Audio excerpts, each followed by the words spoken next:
No one can come to me unless it is given to him by the Father. Earlier in the text, he talks about no one can come to me unless the Father woos him or lures him, although the word that is used there is the word that in most dictionaries translates by the English word compel. It's not just an external enticement like trying to lure people to come to him. The idea here is that God has to do something at this point. God has to enable a person to come. That's the key point. That we, according to the doctrine of total depravity, have lost our natural human ability to come to Jesus.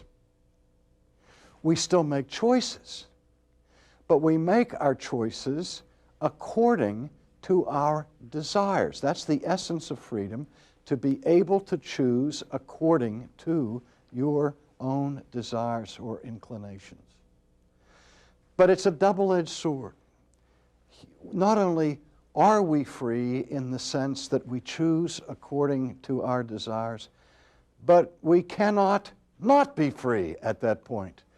We not only may choose what we want, but the only kind of a choice that is a real choice is the choice that is made according to what you want. And so we're all still free people in the sense that we can do what we want. But that's not the royal liberty of which the New Testament speaks. It doesn't address the problem of moral bondage. And what original sin teaches in the doctrine of moral inability found under the rubric of total depravity means that we are slaves to our own desires. And by nature, we have no desire for Christ or for the things of God. And so we freely reject him insofar as we choose what we want, and what we don't want is him. Unless God changes the desire of the heart.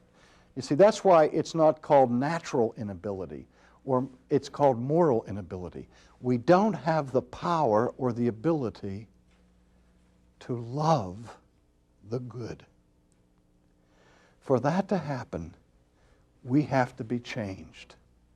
God has to intervene. And in his grace, he must rescue us from spiritual death and the other metaphor, spiritual bondage. He has to give us the gift of faith by creating a spiritual resurrection in the heart and in the soul.